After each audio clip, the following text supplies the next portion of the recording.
I love looking after people and hosting and project managing and just, making sure like things are done in the best possible way. Like I have very high expectations of myself and of, what is delivered. And I think I really just loved doing that. This is the Deep in the Weeds podcast. I'm Anthony Huckstep. In the coming weeks, Australia may find itself in the unique position where the entire country could be completely COVID-free. Given the trajectory of the virus in other countries, it is quite extraordinary. But what will that mean for international travel? Australia's food culture is, after all, a microcosm of the entire planet, created by waves of migration patterns, bringing the flavours and techniques of cuisines from all over the world. For those in the industry, inspiration comes from travel and food experiences. What impact will the lack of international travel have on the hospitality sector? Kylie Ball is a special projects manager of Harvest Restaurant in Newrybar. Kylie, how are you? I'm very well, thank you, Anthony. Thanks very much for having me on. You've had a hell of a tree change. What's it like in Byron at the moment? Oh, it's lovely. Yes, no, it's very it's busy. I guess we're very fortunate that people are sort of traveling up here. So it's been, sort of good for the restaurants and accommodation and things to sort of get back after, they were sort of very affected by COVID and also after the fires this year. So it's been a pretty tough year for everyone. But yeah, no, definitely enjoying the tree change. There's lots of opportunity and really enjoying working with the Harvest Group, which, it's wonderful. We can have a look at what Harvest are doing a bit later on and also talk about that tree change that you've had. But you spent over a decade with one of Australia's most influential restaurants, Quay, and also a Bennelong, an extraordinary restaurant. And you spent a lot of time travelling as part of that role. How are you feeling at the moment, given what's happened this year with no international travel? Yeah, I think it's just really sad. Like I think of, the impact of people traveling to our country, had on Quay and Bennelong, like just the Hyatt, like that would be, it's sitting at like 5% capacity at the moment. Like that, would really be impacting, sort of those high-end restaurants, which we really relied on. And also like, tourists, that was probably 70% of Quay's clientele, and certainly Bennelong as well. So yeah, for all of Australia, like I worked on a lot of those big campaigns with Tourism Australia, where it was invite the world to dinner in Australia. We did the launch Quay, and we did the big dinner down in Tassie to, get people to travel to Australia. And I worked after leaving Quay, worked with Tourism Australia and did the world's 50 best, where we brought all those like the journalists and the chairs to Australia and did an amazing event down in Melbourne to again promote Australia as one of the best dining places in the world. So that's massive impact on restaurants. So it is now about, traveling within, I guess, now that we can sort of get out of some of us can get out of our states and into others. I think it is really just about supporting, your local restaurants and local producers and suppliers, which is a big, obviously, thing up here. But as you say, we can go into that a bit later. But I think it's definitely. And the thing is, the uncertainty of when it's, if ever, sort of going to change. So We spoke to Peter Gilmore earlier in the series, and a restaurant like Quay is not only extraordinary in Australia, it's been in the top 100 in the world. It's an amazing restaurant. What did international travel mean for that restaurant for you guys?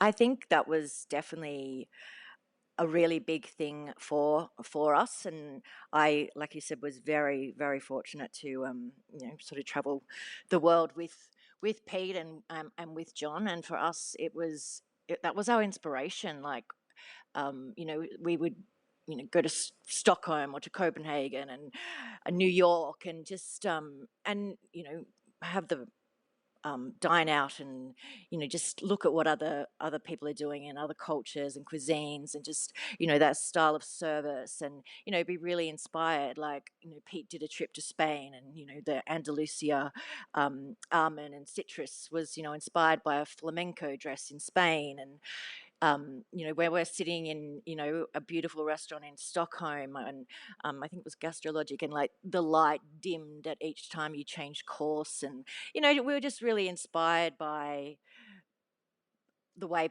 people did things around the world, and also not even so much at that high end level, getting the best sandwich from in Copenhagen, or the tacos or something. Just yeah, it was really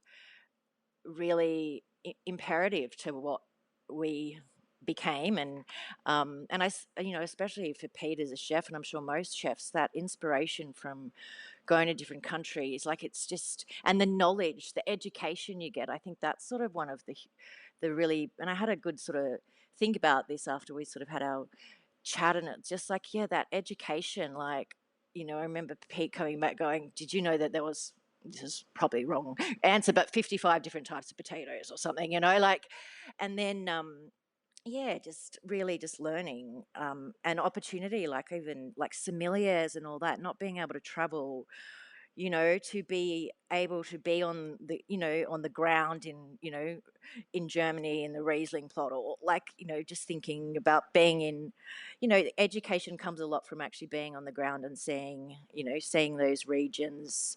It's like sort of farming and cooking and stuff. So I think that's going to have a really big impact. Like education is now just all online, where, I think that is where the passion comes from too. Like when you come back from a trip and you're like, oh my God, like I was just in Champagne, like just traveling around sorry, as you say, I did have some, I was very fortunate. So, yeah, but, whether you're in Champagne or you're, you know, anywhere, I think it's more just, those experiences where you would learn, or even like not even being able to go on stage now, or travel for education, or travel for experience, and to bring that back. Like I was having a good think about, someone like Jason Saxby, who's now head chef at Ray's, and Troy Crisanti, who's head chef at Quay. Like both of them went and did like a year stint at Ledbury, and they'll both probably tell you it was the hardest time of their life, but they wouldn't be the chefs that they are today without that experience. And you think of all those other chefs in Australia who have gone and staged, and in Copenhagen or New York, and just what they learnt, and then they bring that back, and then it's on the other side of the chefs and front of house staff who would be coming to Australia, and what they bring to our restaurants, where that's not happening anymore either. So yeah, it's really challenging with the no travel.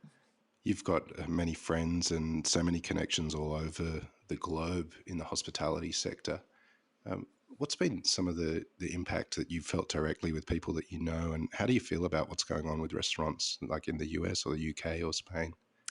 Yeah, like in the UK, like when I read that, Brett Graham might not open the Ledbury again, and like to me, like it's my favorite restaurant in the world. Like I've had the pleasure of dining there many times, and he's like family to Key. Him and Pete are good buddies, and I became, really good mates, and we were fortunate to go to Copenhagen together to Mad a couple of years ago. Then we would always see each other at the top 50 awards, and then obviously he was out in Melbourne. And yeah, it's just so sad because he's worked so hard. Like he literally is the first in that kitchen and the last. And he's been like that since, I think he opened it like when he was 25, and I think he's now 40 or something. Like it's just so sad to have put so much into something and it to be so successful and so beautiful, and to just think that, well, yeah.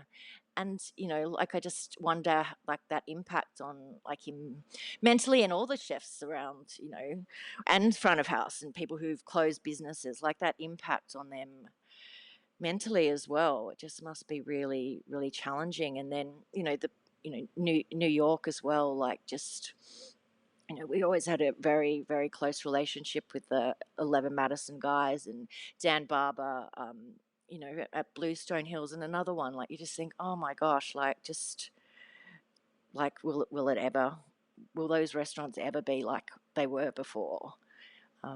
Yeah, it's just, yeah, really, really, really sad. And it's just sad that we don't know when we'll see them again. Like, we used to see, as I said, you'd see them sort of all the time. And then even after I left Key, I was fortunate to, do work on Gourmet Escape or and other food festivals. So I'd quite often, international chefs had come. So you'd still sort of see those friendships that you created. And um, so yeah, just to not know when you might see them again, and which, yeah, is really, yeah, it's just sad. And you get inspired from each other as well. Like that's what was so, you could sit and, you know just listen to, Pete and Brett chat all day just about stuff. And, when we were there, like, Brett's like, oh, I've gone out, shot a deer and la la la. And, it's just, and just the passion. I think that's what, between everyone, in the industry, like, just the passion, and to not be able to just, you know, be able to sit across from them in a room, like, is, yeah, it's, yeah, I look forward to hopefully being able to do that sometime soon. And that's been the case with even not just international travel, just even, like, I've got a lot of friends in Melbourne, and I used to go down to Melbourne, pretty much once a month, or they'd come up and, where they're all sort of hospo. So, we'd go off to a new restaurant and all support each other, like that community, like to not even have been able to have that. Like, they obviously couldn't have it there, but like even from Sydney to there, like, so I'm super keen to get down there and, support them. And just really give them some love. Restaurants like Blue Hill and the Lidbury and Quay, they do have, award-winning chefs and famous chefs, and rightly so, but they are really the sum of their parts and all of the people involved in those restaurants to make them successful. You played a major role in the Fink Group for many years. What, what was your role within that group? So I was the general manager. So I had actually done 2 stints at Key. So I started in 2000 as their financial accountant, and then moved into functions. And it was a very small restaurant at that time. It was only sort of like three in the office, and that was literally just before Pete as well. So Pete came on board on 2001. And then, yeah, so it was a small team. We sort of did all different roles. And then I actually moved over to London for a couple of years. And then when I came back, the GM was leaving to have a baby. So I literally went into Key for New Year's Eve because I had a friend from America here. And John and Peter, they're like, are you back? And I'm like, yes. And they're like, oh my God, you have to come back. So literally met with Leon, and yeah, I was very, very fortunate to join the team. So it was just perfect. And so moved into at that ops role, but was sort of the same as GM boss lady. So yeah, and did that for pretty much, yeah, nearly 10 years. So it was amazing. What were the challenges of that role? Um, in terms of, it became a beast, but a good beast. Like, in terms of, like, when I said it was sort of like a small sort of operation when I first sort of started. And then just with the hype and the success, like, I think that second year, or the first year I was there, that's when we made the top 50. So then what came with that, then Pete was on MasterChef. So it just became like the busiest restaurant. Like, we used to be a bit quiet for lunch, and then you then came to a restaurant that was at full capacity every service. So and then just then building up the team, and then yeah, and just really, I guess, I don't know if I want to say it was a challenge, like, but just making sure that every day we're doing our best job, and you've got the best team, and we're providing the best guest experience, and just always continuing to make ourselves better, which is what Pete, John, and I worked really, really hard for, and worked with the team to to make sure that that was happening. And then there was always other little challenges, with when the boats started coming into Quay. Like when I first started, there was 40 boats. By the time I left, there's like 293 a year. So that impact on financial revenue was a huge place. So then just looking, what does that then mean for the business? So then just a bit like, I guess, pivoting, like what people have had to do during COVID. Like then we needed to look at different opportunities and designing the restaurant in a different angle, so we could still get people in, and there it wasn't all just about looking at a boat. But fortunately by then too, everyone just really wanted to come for Pete's food and for the experience of Quay, and to be looked after by the entire team and the kitchen and the floor, that we were fortunate that we could still fill the restaurant with the ships. Why hospitality? How did you get a start in the industry? Um, I started at McDonald's, probably like a lot of people I know actually, and I think it's back in those days, it's very, very good. It was a very good learning, like, and I just yeah, was just always really passionate just about. I actually started uni as in an accountancy degree because I've always really liked numbers, and then, as you would know, I changed courses and started the hospitality management course with you, out in Richmond. So, which because I just found like accounting just is a little bit on its own. It was a bit boring, and I just really loved people and food. And I hadn't really done much sort of high end dining or anything at that time, but yeah, it just felt like it was the right thing for me. McDonald's is a world away from somewhere like Key, but a lot of young people find employment in McDonald's when they're young. What is it that you took from the structure of McDonald's as a business? I think definitely, like just how they moved you around in the corporation, which I know that might sound like, oh, you're in front of house one day, then you're on drive through, but I think that's just really interesting to. And I guess now that I look at my skill set, I've really got a huge skill set, which, it's probably a little bit different to moving from drive through to being on the front counter, but you know what I mean. You actually, I think it's really interesting that they can teach you different skill sets, and you're still sort of in that employee. And then I was fortunate enough to get promoted to a supervisor, so then I was responsible for people. um, so I think there's just a lot of opportunity to learn and growth and training. They were really big on training. Like I have a lot of friends who are sort of in high positions in restaurants who again all came through McDonald's as well. And I think, as I said, it was back in the day when, like, it was a really good place to work, and you took pride, like, in your job and everything like that, and you were really supported, and, as I say, trained. How did the role at Key come about? Because that really catapulted your career from that point. Yeah, so after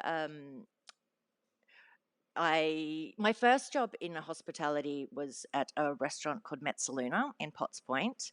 So, which at that time was two hat restaurant owned by the Plazy family, who, unfortunately Norma and Beppy have passed now, but they were the leaders. Like Beppy's is still going. I think it's 65 years or something. Like it's Yeah, so. extraordinary. Yeah, so I sort of started as like an admin assistant. And again, it was a tiny restaurant. There was literally like a lady in accounts and then Norma in the office. And so I pretty much did everything, phones, accounts, went down and would do, hosting in the restaurant, would do the till, um, just, stock takes back in those days were all done by, tipping the bottle up to go, yeah, I reckon there's about, 330 mils in that. And, um, so I was there and then moved up to sort of admin manager, and basically then looked after all the functions and events and did all payroll, basically all of their financial accounts. And then I actually saw a job advertised at Key, and to be honest, I didn't really know that much about Quay at the time, because it had literally just changed its name from Bilson's, because it was the Olympics. And so, yeah, so then I approached Leon. And I think maybe there was an ops sort of role going. No, I think it was the GM role actually at that time. And obviously I was not qualified, but I was young and go, it's worth a phone call. I'll just have a chat. And anyway, he said, look, they'd just replace someone in that, they'd put someone in that role. But they had a financial accountant position going. And so, yeah, so I met with Leon, and yeah, so that was my sort of first step in the door, which, as I said, was really great. And it was a tiny restaurant then. So the GM went away, I'd jump in there, I'd go up and do the desk at lunch, the functions we all answered the phone, we all did pretty much sort of everything. And yeah, so that's where it sort of all started, which, yeah, was pretty amazing. And then we actually, like, when Pete approached Leon, Charmaine, who was a GM, and I, at that time, we actually went up to Whale Beach and tried his food to see who's this guy who's contacted Leon for a job. So I love that, I've known Pete for a very, very long time, like 20 years. But yeah, so we had his pork belly with the jellyfish and the chocolate cake, and just went, and he didn't know we were there. It was a secret, like, because obviously Pete had never met us, so it was like a little secret. Let's go check out. And yeah, and there 20 years later. Well, John Fink and Peter Gilmore and yourself travelled the world together and ate in many amazing restaurants. Was there a highlight from one of your trips? Yes, again, we were very, very fortunate to travel and to be able to dine and experience those. And also, it was really just to see our friends, to go to Copenhagen and catch up with Renee and James. And, it was just always so lovely. So that was always a highlight, like walking in there and them all, 30 voices going, hello, welcome to Noma, and seeing Renee and the team. I think we did have the experience of going to Faviken, which was pretty epic because we'd been in London for the World's 50 Awards, and then we actually got plan was we were going to MAD, the symposium, which is another really sad thing about not being able to travel. All these amazing, the MAD, that symposium, the Paraforma, probably Parabeer Forum, sorry, like where people get together and learn so much. Like, when is that ever going to happen again? Or will it happen? Yeah, anyway, so sorry to go off track, but yeah, so we'd been in London. So literally we're up at 5, train to the airport, flight over to Stockholm up to this small little town, got in a car. So it was like, 2 planes and an automobile plus a train to arrive at like Faviken at like 6 o'clock. And we checked in because you stayed on site, and then there was a beautiful little spa, and it was just so gorgeous. And then you walk down, you get changed and just walk downstairs for dinner. And like, they only take 12 people. So you're sitting in this beautiful little lounge where, you have a cocktail and some little canapes, and then you move upstairs to the dining room. Like, it was just like you were just pinching yourself. And there's Magnus just cooking in front of you, and like literally, like the three of us are like, these smiles, like you just like, it literally was like, this is just like insane. Yeah, so that was very, very amazing. And then the next day to be able to roam around the farm, and just Magnus showing us what that they do, and or their sustainability and produce and everything like that. It was yeah, really, really beautiful. You ended up leaving Quay and taking up some pretty incredible gigs, from working with Tourism Australia to bring journalists out here, as you mentioned earlier, and also events like Gourmet Escape. What was all of those sort of roles like for you? Yeah, they were great. Like, and it's interesting because whilst I loved, like the finance and the GM side, I also, and that's why I loved working with Pete and John, that just being creative. Like, it's just, so interesting and so fun just to be able to go, wow, we just pulled that off. Like, like when I was at Quay, we pulled off a dinner in a Pasquale jewelry shop, like it's just amazing.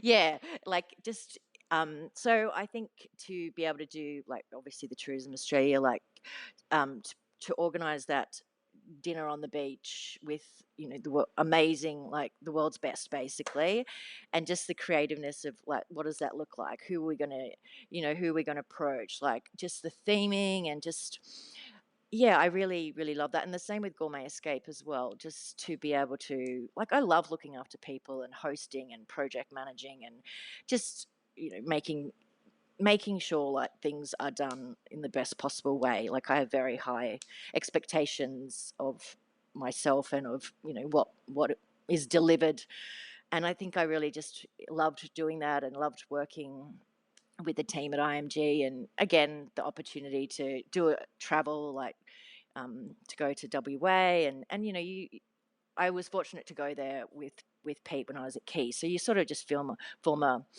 a relationship with people. So you're always going to see them, and so that was always really really lovely as well. Well, you've had a pretty big tree change. Did you ever expect to see yourself up in the warmer climates up there like you are at the moment? No, I would not have seen this coming for a mile. What's it been like?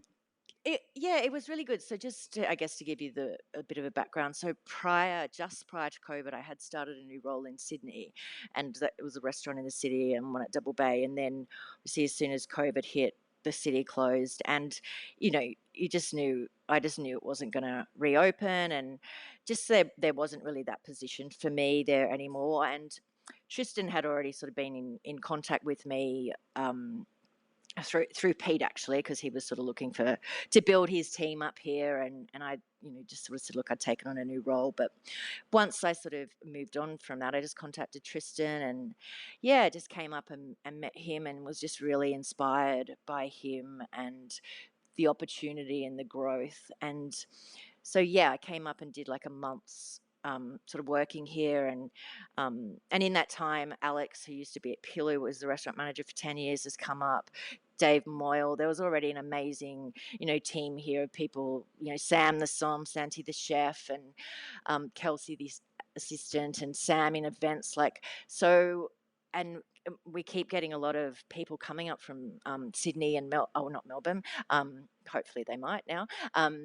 So yeah, just really building the team up here, and just the change, even what I've seen from when the very first time I came to what seeing now, and obviously we've got Dave overseeing, and he brings so much knowledge and experience, and I'm loving working with him as well. So it's been a really easy adjustment. Like I just couldn't imagine being in Sydney right again.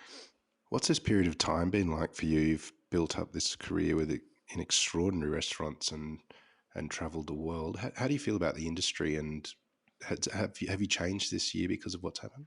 um yes, definitely. Like I think even just the move up here, I think I've just really, and I think I've really reflected on, like, I loved my career at Key, and like, opening Benelong was, an absolute career highlight. But I do look at how much time I put into that job, and how much energy, and I sacrificed a lot of things for myself through doing that. But obviously, that was my own making. But yeah, so I've really just sort of just taken a step back and be like, it's you don't have to have that high profile title or job, as long, I think as long as you're happy and like that, and like healthy, like just, there'd be days I'd be at like here and it'd be like 6 o'clock, and I'm like, have I eaten today? Like, because you're just running around like a mad woman. So yeah, I think that's been good, just to reflect and to breathe. And I think, I think probably a lot of people are sort of in the same, that was with Alex moving up here with his family as well. Just sort of, just just sort of take a bit of a step back, and you still work really hard, but it's just, yeah, I think you're what's important, I guess, might change. And also that, like, the traveling, like, I'd always go to Bali, and I go down to my beach at Lennox Head every day, and I'm like, who needs to go to Bali ever again? Well, I know you do like to travel though, and um, Yeah. when the borders do open up again and you get that chance, where do you think you'll go first? And is there a restaurant you have in mind? Um, oh, I'm just, as I said, just super keen to get down to Melbourne, um, and to to go there. Also, I'd love to get back to London. I've got a lot of great friends who I met when I lived there, and I was fortunate enough to sort of see each year after moving back, because I'd be traveling for work. Um, but in terms of restaurant, I don't know. I think I'm just happy to go to all of them. Well, now that you've had this chance to breathe and reflect on things, and you're up in a really beautiful part of Australia to do that, do you see yourself moving back to the big cities at all, or do you think that working in a destination like you're in is more part of your future? Yeah, I think this is part of my future, and I think yeah, just sort of nailed it on the head. It is, I think, about destination dining as well, and I've always been a big lover of that. Like, the Blue Hills experience is like a destination dining, like going out to Tabakan, or and like Sat Baines up in no, Nottingham, I think that's, yeah. Like Pete, John, and I went up there. Got on the train in King's Cross. Like, I think I really love that idea, and I think that's what's really nice about being here at Harvest. Whilst it's only sort of half an hour out of Byron, it is a beautiful experience, because you're in, you've got the gardens and the old bakery, and I think there's just, Tristan's very ambitious, so I think there's lots of opportunity to get involved in, other new ventures up here, and I think people will be continuing to travel up here. So I believe, yeah, there's definitely opportunity for me to stay up here, and yeah, and really, yeah, get into the lifestyle, and into, yeah, bringing and I, like, even since I've been here, just like the lift in, service and knowledge, just from the experience sort of coming up, and which that really then really enhances the people who were already here and local. So I think I'm loving that as well, like just making a difference, being here, and with the team. Well, Kylie, not a lot of people know, but we've known each other for quite a long time. We went to primary school together. We bumped into each other at university. You finished that degree. I ventured off to do a different one. And hats off to you and what you've contributed to the Australian hospitality sector, because it really is extraordinary.